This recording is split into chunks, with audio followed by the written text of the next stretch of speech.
పుట్టినరోజు శుభాకాంక్షలు తెలియజేస్తున్నారు దేశ విదేశాల్లో ఉన్న పవన్ కళ్యాణ్ అభిమానులు ఎంతోమంది ఈ లైవ్ కార్యక్రమం ద్వారా న్యూస్ 360 వేదికగా మీ శుభాకాంక్షలు తెలియజేసినందుకు చాలా సంతోషం.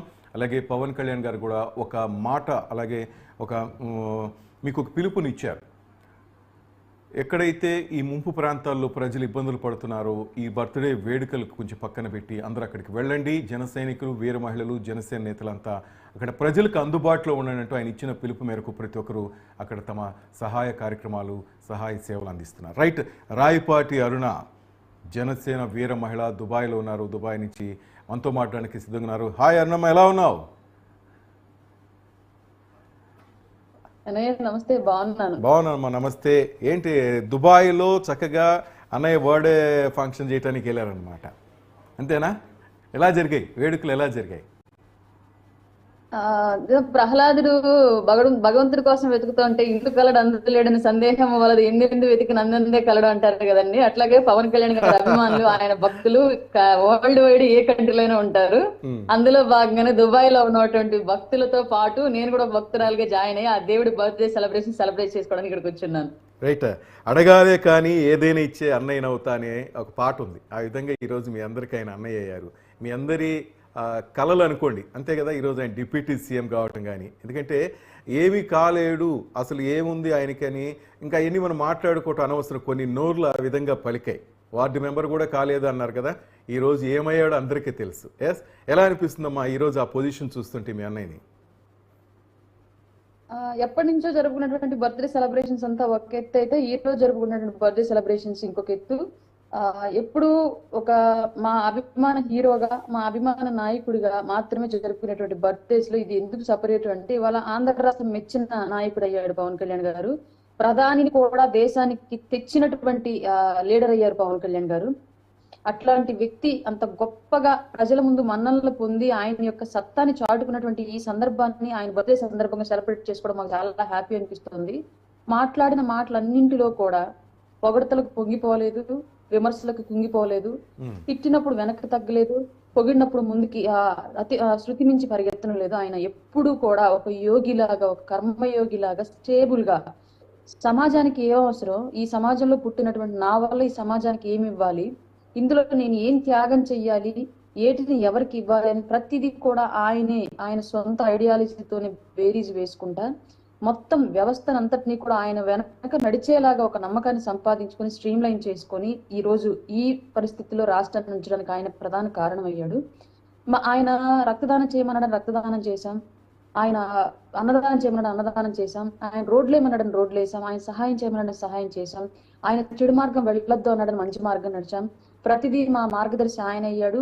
మాకు తల్లిదండ్రులు జన్మనిస్తే మా వ్యక్తిత్వానికి పునర్జన్మని ఇచ్చిన వ్యక్తిగా పవన్ కళ్యాణ్ గారు నడిచారు. ఆయన ఫాలో అయితే చాలు, ఒక భగవద్గీత అక్కర్లేదు, ఆయన ఫాలో అయితే చాలు. ఫ్రీడమ్ ఫైటర్స్ ఎవరో మనం తెలుసుకోవాల్సిన అవసరం లేదు, ఆయన ఫాలో అయితే చాలు.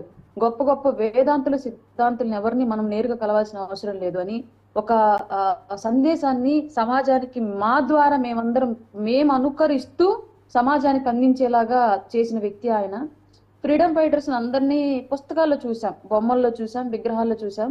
బట్ ఈ రోజు స్వయంగా ఆ ఫ్రీడమ్ ఫైటర్ తో పాటు మేము కూడా నడుస్తున్నాం. మేము కూడా ఇప్పుడున్నటువంటి ఫ్రీడమ్ ఫైటర్ టైంలో ఉన్నాము అని మా తర్వాతి తరాలు చెప్పుకునేటువంటి గొప్ప వరాన్ని భగవంతుడు మాకు ఇచ్చాడు.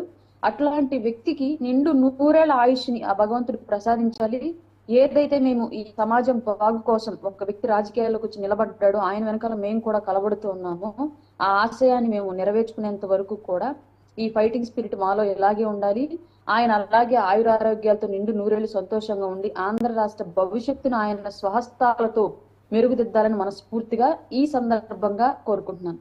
అలాగే ఆయన చాలాసార్లు చెప్పారమ్మా, నేను ఈ పంచాయతీరాజ్ శాఖ, అటవీ శాఖకి తీసుకోవటం కొంచెం కష్టమైన కూడా ఆయన ఆలోచనలు చాలా విభిన్నంగా ఉన్నాయి. ప్రజలకి చేరువు కావాలి, గ్రామాల్లోనే మార్పు తేవాలి, అలాగే అటవీ శాఖ అంటే అక్కడ జరిగే ఎర్రచందనం కానీ ఇటు దొంగలు కానీ అవినీతిని అరికట్టాలి.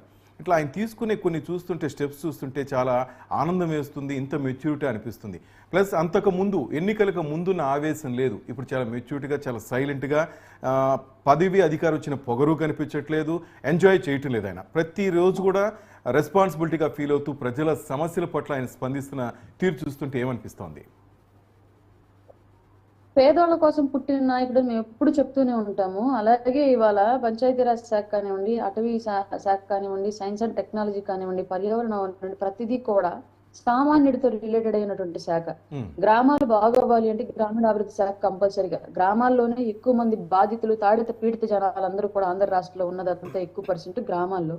అందువల్ల ఆయన ఆ శాఖను తీసుకోవడం, దాని గురించి కసరత్తు చేస్తూ పంచాయతీరాజ్ శాఖ తీసుకొని అంటే కింది స్థాయి నుంచి ప్రక్షాళన అనేది మొదలు పెడితే, కింది స్థాయి నుంచి అభివృద్ధి అనేది స్టార్ట్ చేస్తే, కింది స్థాయి నుంచి మార్పు అనేది తేగలిగితే పై స్థాయికి వచ్చేటప్పటికి అది ఈజీగా చేయడం అవుతుంది అని చెప్పేసి గట్టిగా నమ్మిన వ్యక్తి ఆయన. అంటే ఊహల్లో బతకకుండా వాస్తవాల్లో జీవించిన వ్యక్తి పవన్ కళ్యాణ్ గారు. కాబట్టి ఆ వాస్తవాలను తెలుసుకొని ఎక్కడ తప్పు ఉంది, ఎక్కడ పొరపాటు జరుగుతుంది, ఎక్కడ అలసత్వం ఉంది, వాటన్నింటినీ మనం సరిచేస్తే తర్వాత జరిగేటువంటి సక్సెస్ ఎలా ఉంటుంది అనేది క్లియర్ గా ఆయన విజన్ లో ఆయన చూశాడు. అదే విజన్ మనకి ఈ రోజు చూపిస్తూ రాబోయే రోజుల్లో ఇంకా గొప్పగా చూపించబోతున్నాడు. డెఫినెట్ గా ఇవాళ ఒక అవినీతి పెద్ద స్థాయిలో పెరిగిపోయింది. దానివల్ల బాధితులు ఎవరు ఉన్నారు, ఎక్కడ ఉన్నారంటే గ్రామాల్లోనే ఉన్నారు, yes. అన్ఎడ్యుకేటెడ్ పీపుల్ లోనే ఉన్నారు, పేద వర్గాల్లోనే ఉన్నారు. వాళ్ళందరికీ అండగా నిలవాల్సిన బాధ్యత ఆయన భుజాల మీద ఉందనుకున్నారు. కాబట్టి ఆయన వాళ్ళ అంతా గ్రామాలకి, సామాన్యులకి, ట్రైబల్స్ కి, వీళ్ళందరికీ రిలేటెడ్ గా ఉండేటువంటి శాఖను తీసుకున్నాడు. పవన్ కళ్యాణ్ అనే వ్యక్తిని మేము ఒక నాయకుడిగా కాకుండా ఒక దేవుడిగా కొలుస్తామంటే దానికి కారణం అదే. సామాన్యుడి కన్నీళ్లలో నుంచి వచ్చిన నాయకుడు ఆయన, సామాన్యుడి ఆవేదన నుంచి పుట్టిన నాయకుడు ఆయన, పేదవాడి ఆకలి బాధల నుంచి పుట్టిన నాయకుడు ఆయన. అట్లాంటి వ్యక్తి కాబట్టే మాకు ఇవాళ ఆయన కేవలం వ్యక్తి కాదు, మహోన్నత వ్యక్తిత్వం, ఒక శక్తి ఆయన వాళ్ళ రాష్ట్రంలో.